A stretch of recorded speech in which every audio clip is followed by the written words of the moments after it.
pakan makan. Mohon kayak jadi lu. Cười nó đã tung nó. Thành ấy mình là cười đã tu. Cười gì đây? Ấy Tu. là hè hùng pakan makan đó. Một cái tổng cái đây là nào cả này ít ngần nhiên mà mừng lết nào can bằng ngày sắc tầm ra đâu lết nào đi chi tầm ngày sắc tờ lạc tầm hè ấp cái nạc xa là mù chi ấp cái nạc xa là mù kia phù quầy lắc tức là dần là người ta thường đánh giá gia đình đó hoặc người đó là người làm đi cái đó mà đang xa chỉ điều police này bằng soi nhưng in nào kia in nào play tầm bằng chút này được cái ninh đông kít nal ô bằng soi nhưng ai bia phụ ai đông ai cà phê phụ ai đông chỉ điều mong đờ bằng mưa cười nhưng vậy là nào kia nào chi mình đưa này hay là bằng bài nó bằng tụi này giờ tức là số phận dù họ là giỏi dù họ là siêng nhưng họ không bao giờ giàu có đó là số phận và đông tâm mô a he mô lẽ là tiền nó tâm chung này giờ là chúng ta không phải nói về cái số phận mà chúng ta còn phải nhìn về công việc mình đang có ngày hôm nay trong người đó như thế nào có phải người đó siêng năng sốt sáng trong công việc mình hay là người đó như thế nào chúng ta học sang hôm nay hãy tìm chế ôi ấy chân chân dù khúc chế mà lẽ ngôi chụp hùng gần ngàn hè chế mà lẽ ngôi phù cho mong hè mình tì mong của làm phù bác can mà ngoài này thì hay sao mong ban nhà làm phù bác can mà ngoài ra cho là hay sao là phù bác can mà ngoài đó hè là mình đến chim phun cười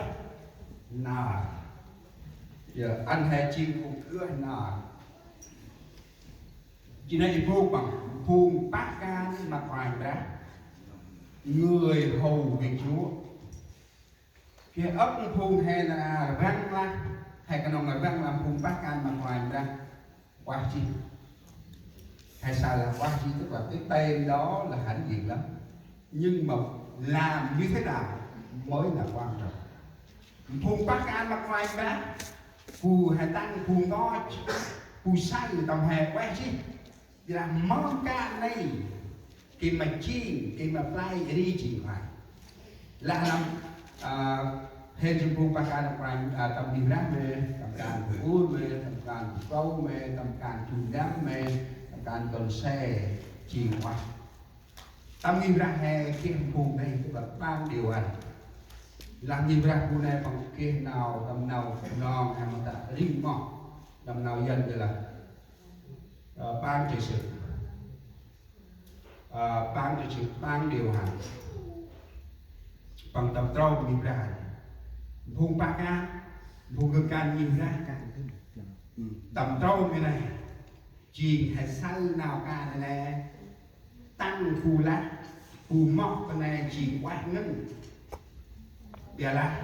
nào ca tầm áp non thì đi chỉ em nào nhột cười non tu non một là một hay hành bên ngoài phù bát can mặt ngoài đó người hầu việc chúa không dễ nếu chúng ta không nhìn rõ chúng ta lo cho mình nào ăn phải là mồ não ta là hay kít nát được quá ra qua ta là hay một kít nát được quá ra qua ăn phải là nào không tầm primi à khi sang và giáo và ma và từng và là hay sai chung rồi và sai em tầm nghĩ ra hay sai ta là nghĩ ra vùng bát can mà quay ra ngân màu nào ngân nào bu so ngân nào cả này big man rồi các big man rồi mong đỡ cũng là phố nào đi bao ai mong đỡ cũng là đi mà phun phun Mang đời cướp ra tí mà phung một câu. Mang đời cướp tí mà phung con xe.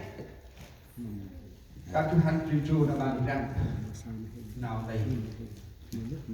nào pram trao tóc thì nào đây một đồng hà đó kita coba tampuk ngok kata laku sa kata laku tik kata laku ka tampuk tori min bai al min bai ri mugit chingobu kit nào đây là cái gút thì cầm huyết ngọn 1 tháng 5-6 bài giảng, làm sao mà chúng ta dồn dập được để một ngày một phút. Biết ông luôn nào bác can mà quay ra ngăn màu nào là nào bác can ở nhà lá yết là bác can dùng một khách nào hiểu không nằm tay quay nằm tay ngược can nhìn ra chỉ lẽ ngôi tầm ca này nè một cái nào chỉ nó vẫn set tầm premier hay sao đây nào đang tạm rau khai chị nào thấy hầm thú thì rất là dễ nhưng mà chúng ta cẩn thận phải công việc đó anh hề mình chủ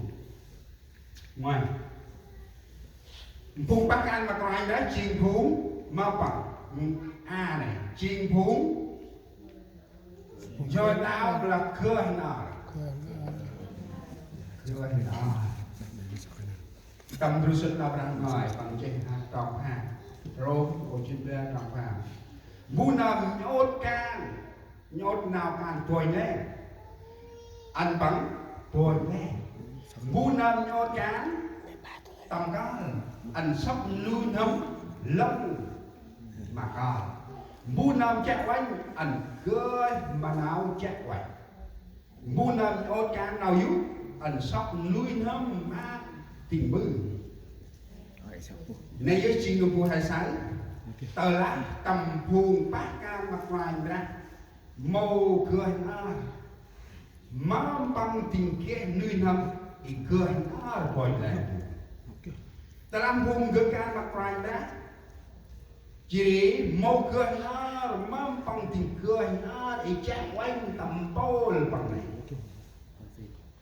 tầm group bằng này tầm phùn chó bằng này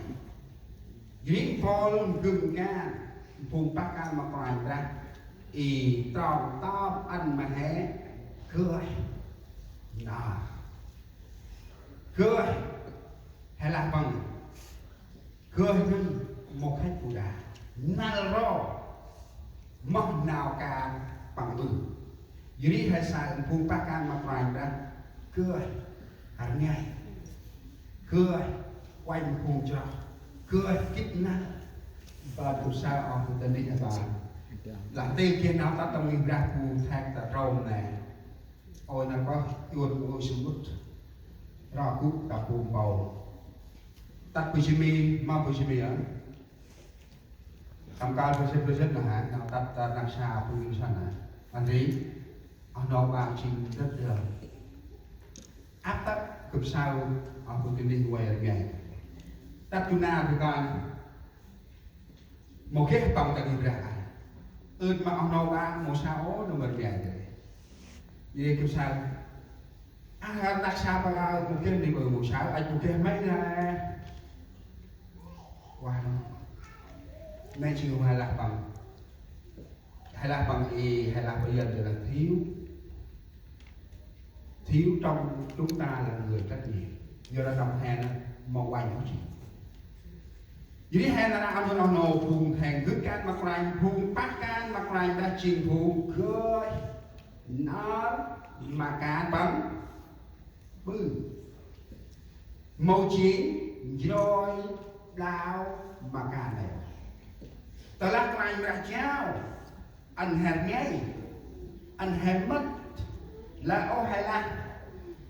mà làm ở Việt Nam tập làm về Việt Nam nói ta nổ ba cứ chỉ mà lần nào nó nhận bầu là hầu một đầu nó nhận chạy từ một thứ ấy là bao giờ chạy tập cực ta đấu cho người khác mà chính mình là người trong cuộc khi người ta nhắc mình thì mình lại đấu cho người khác tại sao phải bầu tôi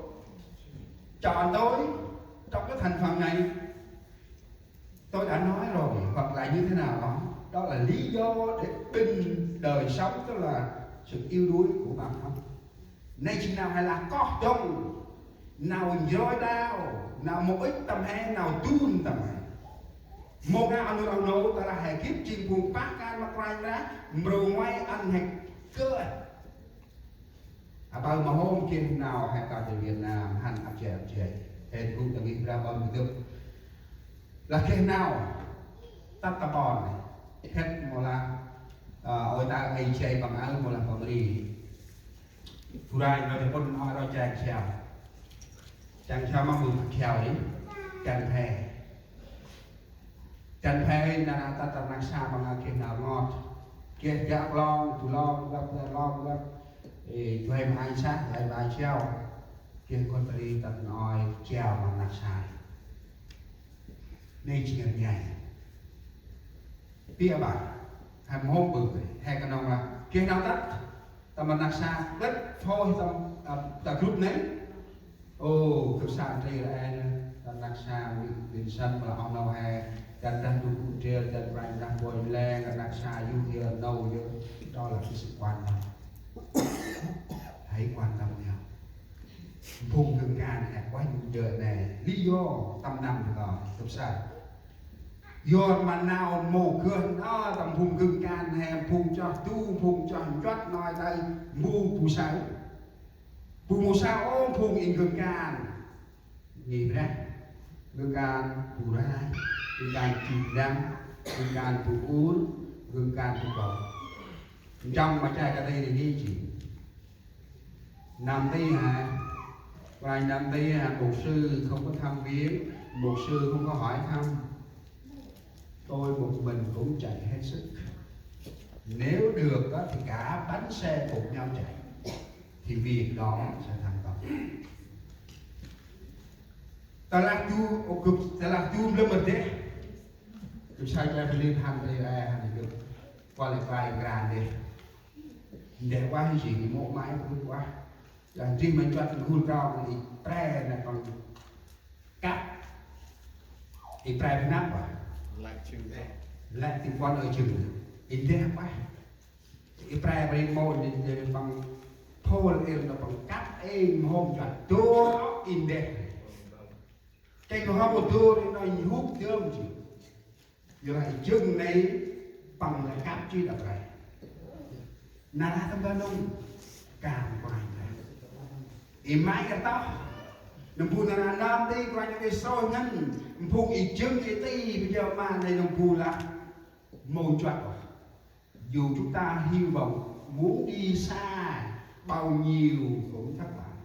bởi vì 4 bánh xe không có gì cả. 4 bánh xe có nghĩa đây là